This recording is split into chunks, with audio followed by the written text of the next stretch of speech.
हाँ जी, कैसे हैं आप लोग। आज हम जो पढ़ने वाले हैं वो पढ़ने वाले हैं आपके बीएससी का एमडीएस यूनिवर्सिटी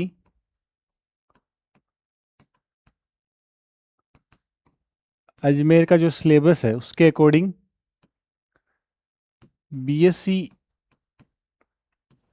सेकेंड ईयर के अंदर फोर्थ सेमेस्टर है, उसमें जो फिजिक्स का पेपर है उसकी अपन स्टडी करेंगे, क्वांटम की। पेपर बहुत पास में है, तो अपन मैं आपको पूरे पेपर में इंपॉर्टेंट क्वेश्चन करवाऊंगा। केवल क्वेश्चन बताऊंगा ही नहीं, उनका आंसर भी बताऊंगा, उनका सॉल्यूशन भी करवाएंगे। और सॉल्यूशन नहीं, ये मेरी गारंटी है कि इनके सॉल्यूशन, इनके आंसर आपको क्लास में याद हो जाएंगे। पहली बात तो दो पार्ट पे करेंगे अपन टोटल इंपॉर्टेंट क्वेश्चन, क्योंकि आपका जो पैटर्न रहता है वो लगभग ऐसे रहता है कि आपके दो पार्ट में पेपर आता है। एक तो आता है पार्ट ए, एक आता है आपके पार्ट बी। पार्ट ए में 10 क्वेश्चन आते हैं, छोटे क्वेश्चन आते हैं। एक क्वेश्चन 2 नंबर का होता है, टोटल 20। ठीक है। पार्ट बी है, इसमें भी 10 क्वेश्चन है, लेकिन इसमें से करने केवल 5 क्वेश्चन रहेंगे आपको। 5 क्वेश्चन करने रहेंगे आपको बस। पहले अपन आज वाले पोर्शन में जो आज पढ़ने वाले हैं वो पढ़ेंगे केवल पार्ट ए के बारे में। जो छोटे वाले क्वेश्चन है वो अपन देखेंगे हर यूनिट में से। आपके टोटल 3 यूनिट है इसके अंदर, पहली, दूसरी और तीसरी, तीनों यूनिट के बारे में जो इंपॉर्टेंट क्वेश्चन है पार्ट ए के वो अपन देखेंगे, उनके आंसर भी देखेंगे। क्लियर है। याद भी करेंगे, उनको समझा भी दूंगा मैं कंप्लीटली। इतना मैं कहूंगा, आपकी इस पेपर में से जो मैं बताऊंगा लगभग 70% से 80% क्वेश्चन है आपको इसमें से मिल जाएंगे। बस केवल लगभग 40-45 मिनट में अपन क्लास कंप्लीट कर देंगे और उसमें आपका पूरा पेपर हो। केवल ये क्लास देख के जाना, आराम से अच्छे से पेपर करके आना, कहीं कोई दिक्कत नहीं रहेगी। स्टार्ट करते हैं, टाइम कम है अपने पास में, फटाफट स्टार्ट करता हूं मैं। ठीक है। तो जो पहली यूनिट है वो आपके बात करती है, पहला क्वेश्चन जो है वो है डी ब्रोगली का, डी ब्रोगली हाइपोथेसिस।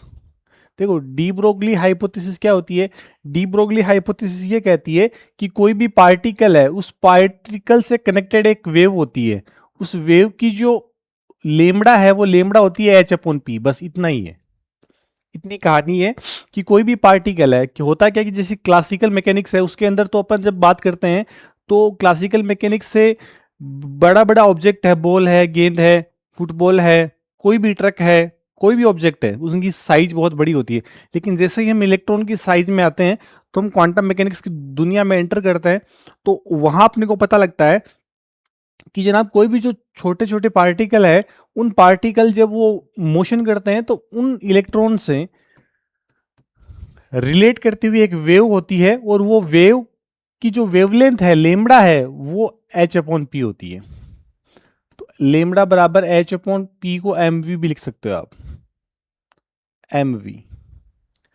लेमड़ा बराबर H/mv, क्योंकि p जो होता है मोमेंटम संवेग, वो होता है द्रव्यमान गुणा वेलोसिटी, मास इनटू वेलोसिटी, द्रव्यमान गुणा वेग। ठीक है, ये कहानी है, ये बात करती है इसके बारे में। मूविंग मेटेरियल पार्टिकल होता है, इसके साथ एक वेव होती है, उस वेव का लेमड़ा होता है H/P। बस इतनी सी कहानी है, इतना सा ध्यान में रखना है अपने को कि डी ब्रोगली वेवलेंथ क्या होती है। डी ब्रोगली वेवलेंथ आपसे पूछे तो इतना सा, लेमड़ा बराबर H/P। क्या होता है? लेमड़ा बराबर H/P। फॉर्मूला वापस बोलो, है ना। तो इसको ऐसे भी बोल सकते हो आप, क्या कि जो लेमड़ा होता है, वेवलेंथ है, वो 1/p। अगर मोमेंटम है, p की वैल्यू ज्यादा होगी तो लेमड़ा कम होएगा। मोमेंटम ज्यादा है तो लेमड़े की वैल्यू कम आएगी, अगर मोमेंटम कम है तो लेमड़ा ज्यादा होगा, वेवलेंथ ज्यादा होगी। बात समझ में आ रही है? ठीक है। फिर हम बात करते हैं सेकंड क्वेश्चन के बारे में। ये अपना है हाइजेनबर्ग अनसर्टेनिटी प्रिंसिपल। देखो, हाइजेनबर्ग अनसर्टेनिटी प्रिंसिपल क्या कहता है? वो ये कहता है कि किसी भी, कोई इलेक्ट्रॉन है या कोई पार्टिकल है, उस पार्टिकल के किसी भी एक पॉइंट पे, एक मोमेंट पे आप पोजीशन पोजीशन और मोमेंटम दोनों को एक साथ मेजर नहीं कर सकते, इतनी सी कहानी है उसकी। डेल एक्स और डेल पी जो है उसको एक साथ मेजरमेंट नहीं कर सकते आप। इनकी वैल्यू हमेशा ज्यादा रहेगी किससे, एच कैट अपॉन टू से। इतना सा है बस, है ना।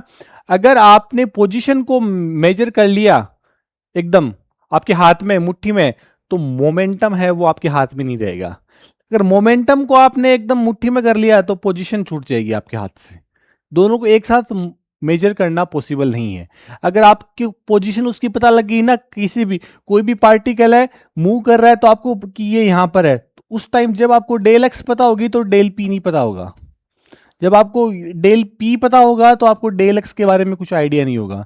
दोनों को साथ एक साथ मेजरमेंट करना पॉसिबल नहीं, बस इतना ही है। ये क्या है, अनसर्टेनिटी है। यही क्या है, अनसर्टेन। अच्छा एक चीज और, ये कंफ्यूजन नहीं होना अपने को, है ना। एच, इसमें क्या कंफ्यूजन नहीं होना, इसमें ये कंफ्यूजन नहीं होना कि ये जो एच कट है, एच कट का मान क्या होता है, एच अपॉन टू पाई होता है। बस इतना सा ध्यान में रखना है आपने को। तो यहां से एच का मान क्या आ गया, एच का मान आ गया टू पाई एच कट। बस इतनी सी कहानी है, ठीक है। तो आपको कहे अनसर्टेनिटी प्रिंसिपल क्या है, अनसर्टेनिटी प्रिंसिपल ये कहता है कि डेल एक्स और डेल पी, स्थिति मोमेंटम, स्थिति और संवेग, पोजीशन और मोमेंटम दोनों को एक साथ मेजर नहीं कर सकते। दोनों को एक साथ मेजर करोगे तो जब आप स्थिति को मेजर करोगे तो पोजीशन में अनसर्टेनिटी आ जाएगी। अगर आप पोजीशन स्थिति को अगर आप मेजर करोगे तो मोमेंटम में अनसर्टेनिटी आएगी। अगर मोमेंटम को मेजर करोगे तो पोजीशन में अनसर्टेनिटी आएगी। सीधी सी बात है। स्थिति और संवेग की अवधारणा बताती है। ऐसे ही एनर्जी और टाइम की भी बात होती है कि एनर्जी और टाइम एक छोटे से इंटरवल में उसकी एनर्जी है, उन दोनों में भी क्या होती है, अनसर्टेनिटी रहती है। तो डेल्टा ई और डेल्टा टी है, उसकी वैल्यू हमेशा greater than H cut upon to होती है। बस इतनी सी कहानी है किसकी, हाइजेनबर्ग अनसर्टेनिटी प्रिंसिपल की, ठीक है। ये यही कहती है पोजीशन तथा मोमेंटम एक साथ एक्यूरेसी से नहीं मापा जा सकता। ये वाली बात मैंने अपने समझ ली है, ठीक है। बस इतनी सी कहानी है। इसके बाद अपन बात करते हैं, हाँ एक क्वेश्चन बहुत बार बोलते हैं कि इलेक्ट्रॉन है वो न्यूक्लियस के अंदर क्यों नहीं रह सकता। सब इलेक्ट्रॉन है वो न्यूक्लियस के अंदर क्यों नहीं रह सकता। तो आप सीधी सी इसमें ये कह सकते हो कि जनाब जो इलेक्ट्रॉन है वो जो न्यूक्लियस है इसके बाहर रिवॉल्व करता है, चक्कर काटता है, घूमता रहता है। तो ये अगर मान लो ये इलेक्ट्रॉन है, ये न्यूक्लियस के अंदर अगर आ गया तो इलेक्ट्रॉन न्यूक्लियस, एक तो पहली बात न्यूक्लियस की साइज बहुत कम है, डेल एक्स बहुत कम है। अब क्यों, न्यूक्लियस की साइज अगर कम है तो इलेक्ट्रॉन को घूमने की जगह नहीं मिलेगी, तो उसकी जो स्थिति है, उसकी जो पोजीशन है, उसकी वैल्यू क्या हो जाएगी, कम हो जाएगी। अगर उसकी ये कम होगी, इसका मतलब क्या है, उसका मोमेंटम जो है, चेंज इन मोमेंटम ये ज्यादा हो जाएगा। जैसे ही मोमेंटम ज्यादा होगा, मोमेंटम ज्यादा होने से क्या होगा, एनर्जी ज्यादा हो जाएगी। काइनेटिक एनर्जी, कौन सी एनर्जी, काइनेटिक एनर्जी। क्यों, क्योंकि जनाब काइनेटिक एनर्जी, गतिज ऊर्जा क्या होती है, पी स्क्वायर अपॉन टू हम, यानी काइनेटिक एनर्जी है वो डिपेंड करती है मोमेंटम पे। इसका मतलब अगर मोमेंटम में ज्यादा है तो इसका मतलब एनर्जी भी क्या हो जाएगी, ज्यादा हो जाएगी। अगर एनर्जी ज्यादा होगी तो वो जो न्यूक्लियस है उसकी इतनी औकात नहीं है कि इतनी ज्यादा एनर्जी को बांध के रख सके इलेक्ट्रॉन को। बात समझ में आ रही है। इसलिए कभी भी इलेक्ट्रॉन है वो न्यूक्लियस के अंदर नहीं रह सकता। ये आप लिख के आ सकते हो, ये चीज लिखिए। देखो न्यूक्लियस बहुत छोटा होता है, तो इलेक्ट्रॉन की पोजीशन है उसमें डेल एक्स अनसर्टेनिटी है, तो डेल एक्स अगर छोटा होगा तो डेल पी बड़ा होगा। क्योंकि अपन ने देखा ना हाइजेनबर्ग अनसर्टेनिटी प्रिंसिपल यही तो कहता है greater than H cut upon two, constant ही तो है। इसका मतलब डेल एक्स का मान अगर ज्यादा होगा तो डेल पी का मान ऑटोमेटिक ही कम हो गया। अगर डेल पी का मान ज्यादा है तो डेल एक्स का मान अपने आप ही कम हो गया। बात समझ में आ रही है, ठीक है। इसका मतलब अनसर्टेनिटी प्रिंसिपल से मोमेंटम में अनसर्टेनिटी बढ़ जाती है। अगर मोमेंटम बड़ा हो गया तो एनर्जी बड़ी होगी, एनर्जी बड़ी होगी तो न्यूक्लियस की इतनी औकात ही नहीं है कि वो उसको बांध के रख सके इलेक्ट्रॉन को, इतनी ज्यादा एनर्जी को। बात समझ में। इसलिए कभी भी इलेक्ट्रॉन है वो आपके न्यूक्लियस के अंदर नहीं होता। ठीक है ना, ये बहुत सिंपल है। डेल एक्स स्मॉल है तो डेल पी वेरी लार्ज हो गया, तो एनर्जी भी बहुत लार्ज होगी, इसलिए ये इलेक्ट्रॉन जो है वो कभी न्यूक्लियस के अंदर नहीं एग्जिस्ट करता। सीधी सी बात है। बात समझ में आ रही है? ठीक है सर, एकदम क्लियर हो रहा है। अगला क्वेश्चन देखो, आपसे पूछ सकता है वेव फंक्शन क्या होता है। देखो वेव फंक्शन क्या होता है, वेव फंक्शन को हम ये कहते हैं साई।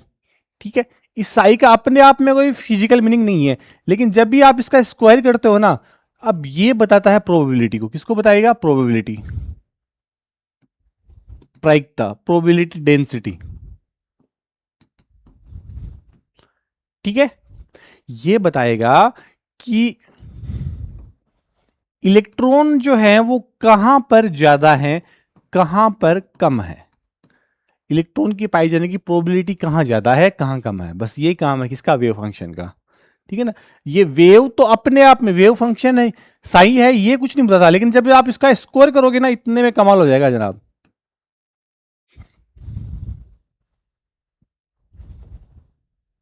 ये देखो, ये रहा वेव फंक्शन, डायरेक्टली कुछ नहीं बताता आपको, ठीक है, लेकिन मिलने की प्रोबेबिलिटी डेंसिटी बताता है। क्या? इसका स्क्वायर। नॉर्मलाइज कंडीशन क्या होती है? देखो नॉर्मलाइज कंडीशन का मतलब होता है किसी भी पार्टिकल का पूरे के पूरे स्पेस में मिलने की क्या प्रोबेबिलिटी है, सीधी सी बात है, और वो कितनी होती है? एक होती है। भाई मैं कहूं कि आपके, जैसे मान लो आप कहीं पर भी हो, तो मैं कहूं कि इस पूरी दुनिया में आपके होने की प्रोबेबिलिटी क्या होगी? वो तो 1 होगी। कहीं ना कहीं तो मिलोगे ना, अमेरिका में होंगे, न्यूयॉर्क में होंगे, इंडिया में होंगे, कहीं ना कहीं तो मिलोगे। ठीक है, तो किसी भी पार्टिकल की पूरे स्पेस में मिलने की प्रोबेबिलिटी कितनी होती है? 1 होती है। बस यही है क्या? Normalization condition. Time independent Schrodinger equation, ये क्या होती है सर? ये अब मैं कैसे समझाऊं थोड़ी सी देर में, फॉर्मूला याद रख लेना आप तो। देखो चलो कोशिश करवाता हूं आपको याद रहे। आपको ये याद है क्या भाई कि kinetic energy plus potential energy total energy होती है? हिंदी में मैं कहूं तो गतिज ऊर्जा प्लस स्थितिज ऊर्जा बराबर कुल ऊर्जा होती है। ये तो मुझे लगता है कि ये आपको ध्यान में होगा। तो बस कुछ नहीं है, जो क्लासिकल कंडीशन की जो एनर्जी की इक्वेशन है, उसको हम क्वांटम में कैसे लिखते हैं? इस तरह से लिखते हैं, ये वाली, minus h cut square upon 2m। ये डेल जो लगा है ना, इसका मतलब क्या है? Del square del x square plus del square del y square plus square del z square plus, अगर मैं केवल 1D की बात करूं तो यहां पर del square upon del x square लग जाएगा। इतना ही फर्क है। 2D 3D, ये 3D का है। ठीक है, तो ये जो है, ये आपके क्या बता रहा है? किसका सिंबल बता रहा है? ये आपके बता रहा है काइनेटिक एनर्जी को, ये आपके बता रहा है पोटेंशियल एनर्जी को, ये आपके बता रहा है टोटल एनर्जी को। बस, तो ये बहुत बार पूछ ली जाती है कि टाइम इंडिपेंडेंट श्रोडिंगर इक्वेशन लिखो, तो ये आपको इक्वेशन याद होनी चाहिए। Minus h cut square upon 2m del square psi plus v psi बराबर ई साइन। ये थोड़ा सा ध्यान रखना, ये हैमिल्टोनियन ऑपरेटर है, और हैमिल्टोनियन ऑपरेटर में काइनेटिक एनर्जी और पोटेंशियल एनर्जी दोनों को मिला करके क्या लिखा हुआ है? H cut. एच, ये हैमिल्टोनियन ऑपरेटर की अगर वैल्यू पूछे आपसे,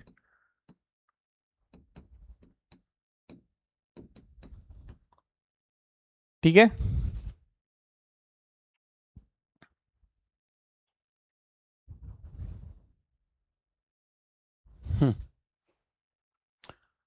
ऑपरेटर और आइगेन्स वैल्यू क्या होती है? देखो ये इस अपने सेकंड यूनिट है, तो इसमें आपसे पूछ सकता है कि ऑपरेटर का मतलब क्या होता है? ऑपरेटर का मतलब होता है कि किसी भी चीज को आपने जैसे मान लो कि कोई भी फंक्शन है, वो फंक्शन एज ए क्या कहलाता है? ऑपरेटर ही कहलाता है। जैसे मान लो कि ये 4 है, 4 पे ऊपर आपने अंडर रूट लगाया तो क्या आया? 2 आया, तो ये अंडर रूट क्या है आपका? ये ऑपरेटर है, ये क्या है, ऑपरेटर है। बस कॉन्सेप्ट समझ में आ गई, इतनी सी बात पता होनी चाहिए। और तो ऑपरेटर क्या होता है, ऑपरेटर किसी फिजिकल को रिप्रेजेंट करने वाला एक मैथमेटिकल ऑपरेटर होता है। यहां पर मोमेंटम ऑपरेटर क्या होता है, ऑपरेटर जो होता है ना उसके हमेशा ऊपर केप लगी होती है, ध्यान रखेंगे क्वांटम मैकेनिक्स में, है ना। पी केप है इसका मतलब ऑपरेटर है, एच केप है ऑपरेटर है, ई केप है ऑपरेटर है, बस एक्स केप है ऑपरेटर है। ध्यान में ये रखना है अपने को, इतनी सी बात है। तो मोमेंटम के ऊपर ये पी के ऊपर केप लगी, इसका मतलब ऑपरेटर है, माइनस के iota h cut del upon del x, ये वैल्यू होती है इसकी, ठीक है। आइगेन फंक्शन और आइगेन वैल्यू क्या है, अब यहां पर ये ऑपरेटर इसके ऊपर केप लगी है, ये ऑपरेटर का काम कर रहा है।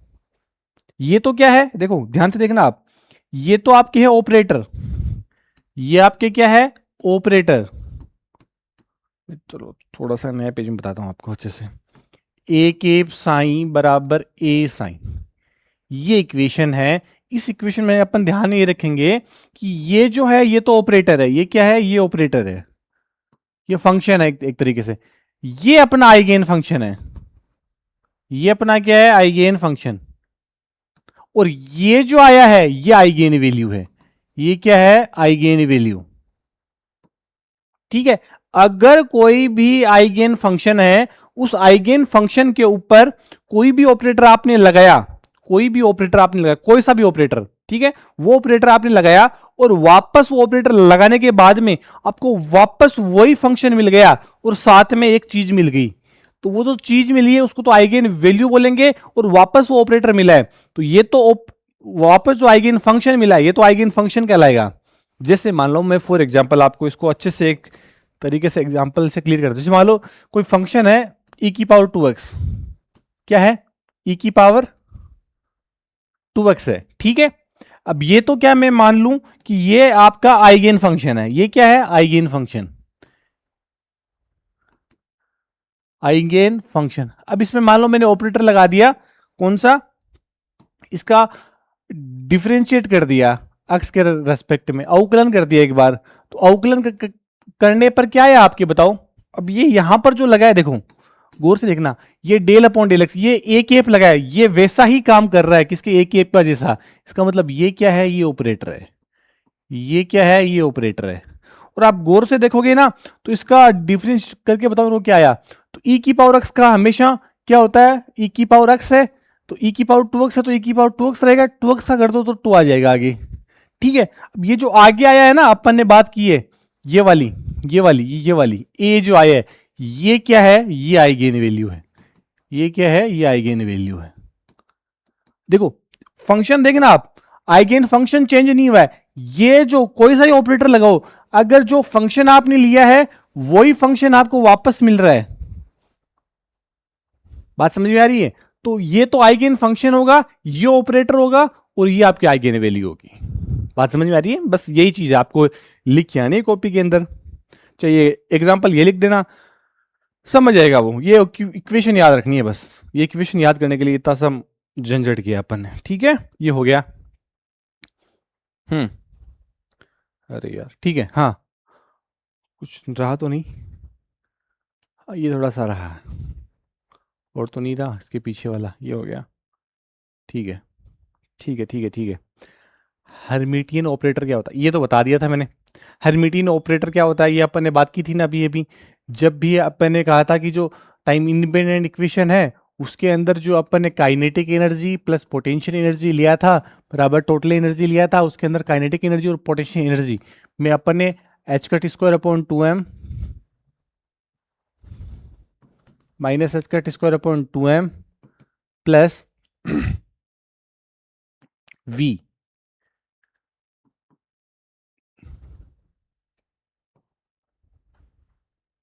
डेल स्क्वायर वी, ये आपकी क्या कहलाता है, हर्मिटियन ऑपरेटर। हर्मिटियन ऑपरेटर का खास बात क्या आती है, ये हमेशा रियल वैल्यू है, ऐसे याद रख लो आप इसको। हर्मिटियन ऑपरेटर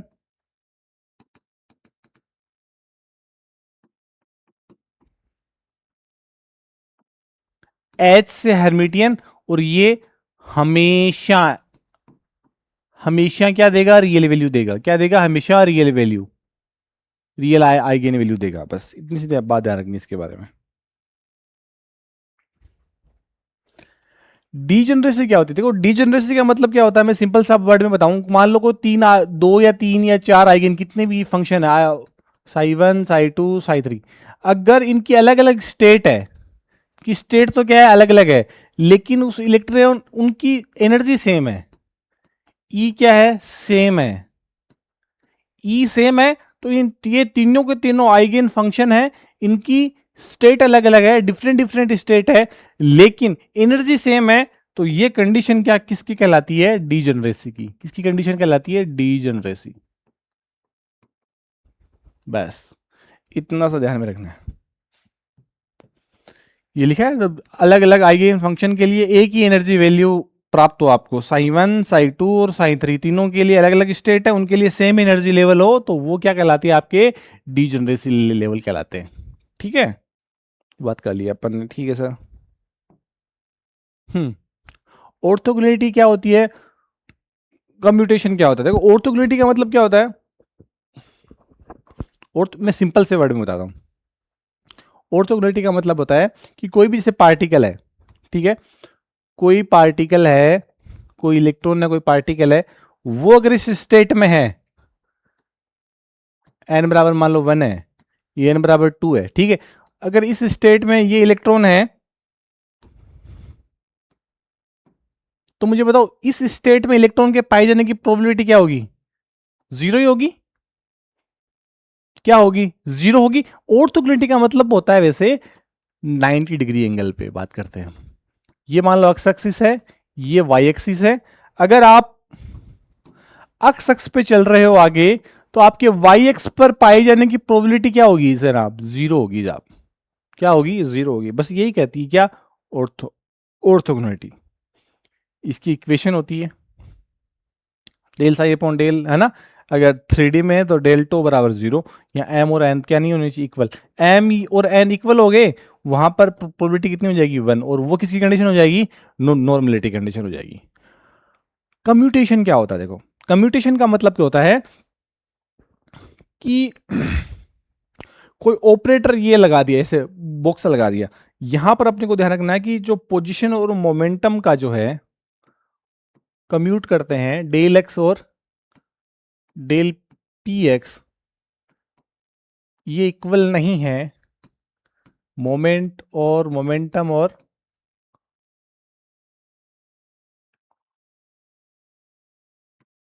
स्थिति और संवेग, दोनों इक्वल नहीं है। क्यों? क्योंकि इसकी वैल्यू क्या होती है?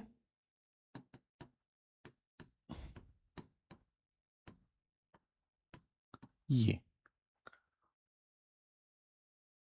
पहले पोजीशन मेजर की, उसके बाद मोमेंटम, यहां पर पहले मोमेंटम को मेजर किया, उसके बाद पोजीशन, इतना फर्क है बस। और ये इनकी वैल्यू अगर वो जीरो आ जाती, जीरो नहीं आती ना, तो इनकी वैल्यू क्या आती है? इनकी वैल्यू होती है माइनस आयोटा एच कट। क्या आती है? Iota h cut. बस इतना सा आपने को ध्यान रखना है।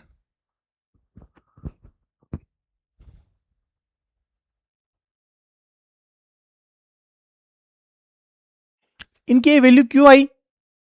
क्योंकि दोनों को एक साथ मेजरमेंट नहीं कर सकते। ये कम्यूटेशन हमेशा आपको किसकी किसकी ओर बताएगा? हाइजेनबर्ग का अपन जो अनसर्टेनिटी प्रिंसिपल करके आए ना, वही बता रहा है बस, और केवल केवल कुछ नहीं बता रहा। ठीक है ना।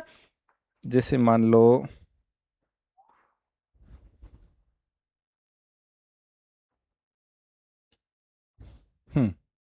थोड़ा सा और बता दूं मैं लिखूं Y cap P cap Y, Z cap P Z, इन दोनों को कम्यूट करोगे तो भी आयोटा एच कट आएगा, अक्स के पी एक्स, इनको भी कम्यूट करोगे तो आयोटा एच कट आएगा। ये ध्यान ये रखना है कि ये इसकी वैल्यू जीरो नहीं होती है, बस ये चीज ध्यान रखनी है अपने को, क्योंकि दोनों को एक साथ मेजर नहीं कर सकते हम अपना। ठीक है, ठीक है सर। अब देखो, वन डायमेंशन के अगर बॉक्स के अंदर पार्टिकल है कोई, तो उसकी एनर्जी कितनी होती है?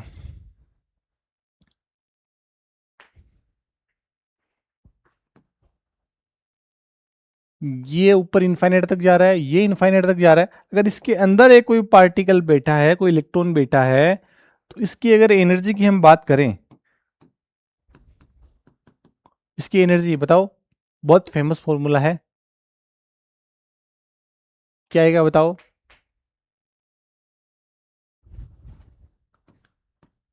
8 ml², ऊपर क्या आएगा? n²h²।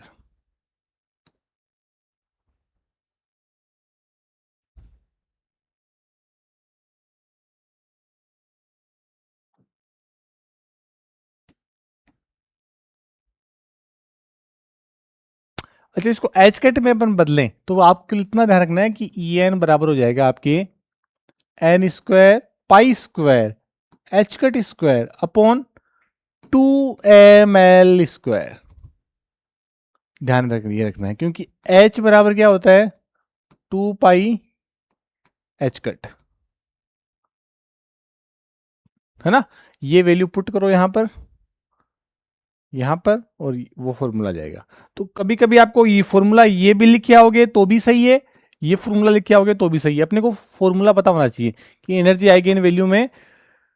ये फॉर्मूला क्या बताता है? ये पता बताता है आपको ये क्या है, ये क्या मामला है। ये एनर्जी है, जो ये एनर्जी लिख रहे हो सर बार बार, n²h² अपॉन 8ml²। ये क्या है? ये कहती है n बराबर 1, n बराबर 2, n बराबर 3, जो आप रखोगे n बराबर 4, तो ये कहती है कि अलग अलग स्टेट, कोई भी न्यूक्लियस है उसके सराउंडिंग जो आपके जो इलेक्ट्रॉन है हर जगह पे नहीं होंगे। उसकी जो एनर्जी है वो जहां पर होगा, हर में उसकी स्टेट है, एक निश्चित स्टेट होगी, फिक्स स्टेट है, उसके रिवॉल्व करेगा उस स्टेट में। क्वांटाइज्ड है उसकी एनर्जी। कैसी है उसकी एनर्जी? क्वांटाइज्ड है। एक पहली में ये एनर्जी रहेगी, फिर n बराबर 2 रखोगे तो वो एनर्जी आएगी, n बराबर 3 रखोगे तो वो एनर्जी आएगी। तो उस एनर्जी में ही वो क्या करेगा? रिवॉल्व करेगा, और वो एनर्जी क्या रहेगी? उसकी क्वांटाइज रहेगी। ये बताती है आपके। बात समझ में आ रही है? बिल्कुल आ रही है सर, ठीक है, आ रही है तो। हाँ, इसके बाद कब बात करते हैं हम कोणीय संवेग और हाइड्रोजन। लास्ट यूनिट अपनी रही है, और तो हो गया कंप्लीट, ठीक है। हाँ, इसके अंदर देखो, ये अपने को ध्यान रखना है कि एंगुलर मोमेंटम जो होता है ना, वो क्या होता है? टोटल एंगुलर मोमेंटम में कहूं तो ये होता है आपके √L+1 h²।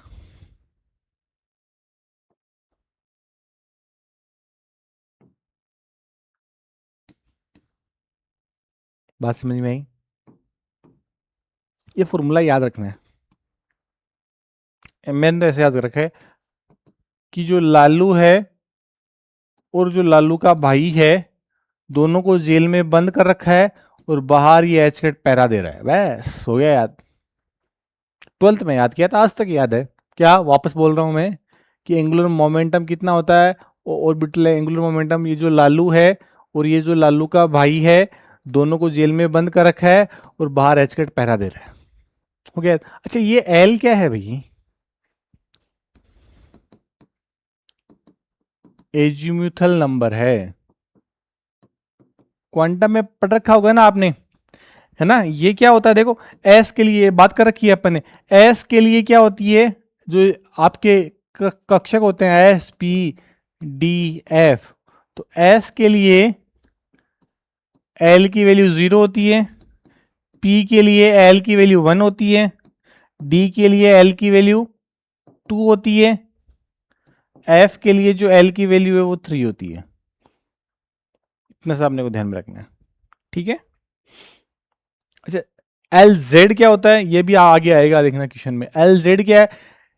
जेड डायरेक्शन में कितना एंगुलर मोमेंटम है वो अपने को फाइंड आउट करना है। तो जेड डायरेक्शन में कितना होगा वो अपने ध्यान रखना है, एम h²।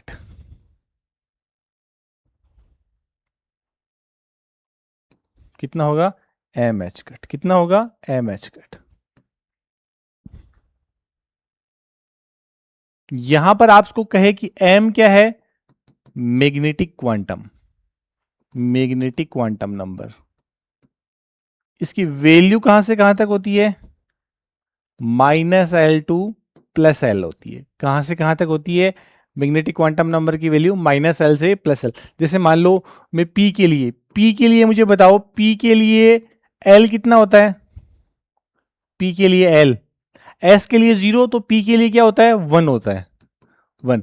तो मुझे P के लिए अगर M निकालना होगा, तो M क्या हो गया P के लिए, तो M की वैल्यू -L से +L होती है, तो P के लिए क्या हो जाएगा, -1 भी हो जाएगा, 0 भी हो जाएगा, +1 भी हो जाएगी।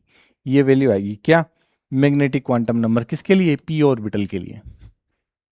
ये पढ़ चुके मेरे को लगता है, जहां तक अपने को इतना आता होगा, आपको होशियार हो इतने तो आप,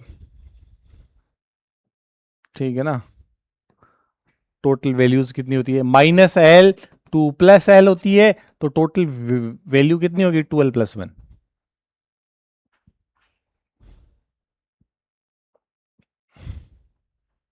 देख लो भाई,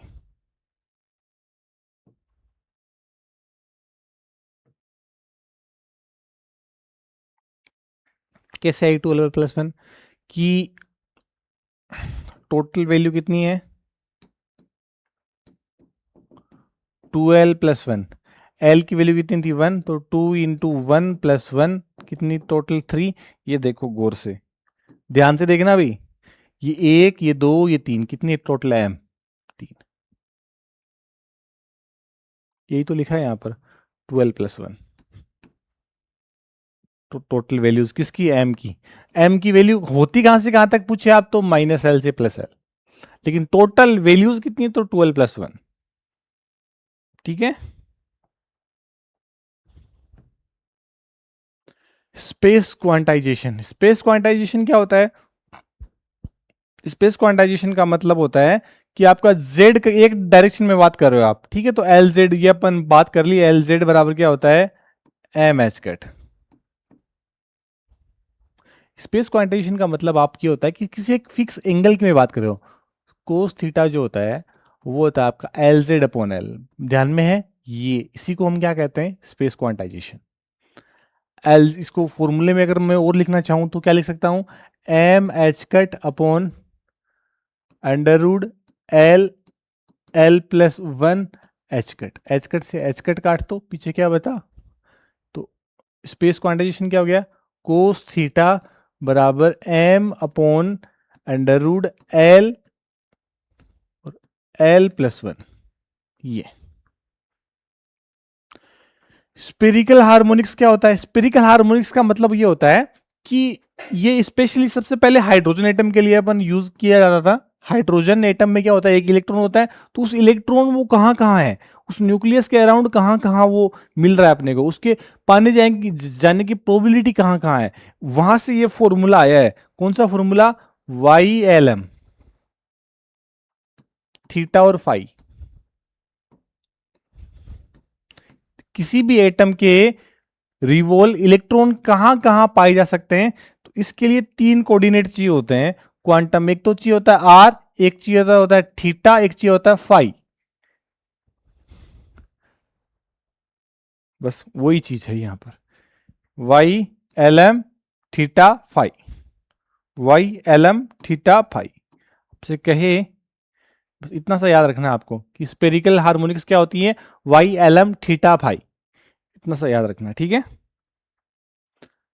उसके बाद में लास्ट में अपन बात करते हैं हाइड्रोजन एटम की एनर्जी लेवल्स के बारे में बात करते हैं। ये तो आप बहुत बार पढ़ चुके हो कि एनर्जी लेवल्स की क्या फॉर्मूला क्या होता है, आंख बंद करके बता सकते हैं, -13.6/n², इलेक्ट्रॉन वोल्ट के अंदर होता है। n बराबर 1 रखेंगे तो -13.6, n बराबर 2 रखोगे तो -3.4, n बराबर 3 रखोगे तो -1.51। ये देखो ये रहा, n बराबर 1 रखोगे तो ये, n बराबर 2 रखोगे तो -3. बस हो गया। एनर्जी लेवल्स क्या कहते हैं, एनर्जी लेवल्स ये कहते हैं कि आपके जो है इलेक्ट्रॉन फिक्स एनर्जी लेवल्स में क्या करता रहता है, मूव करता रहता है। और ये एनर्जी लेवल्स कैसे होते हैं, क्वांटाइज्ड होते हैं, और कितने कितने होते हैं वो बता दिया अपन ने। बस इतनी सी कहानी है। ये आपके पार्ट 1 हो गया। पार्ट 2 अपन इसका एक और उसमें लॉन्ग क्वेश्चन करेंगे पार्ट बी के अंदर, टोटल फिर आपकी किताब पूरी। ठीक है, ओके, थैंक यू।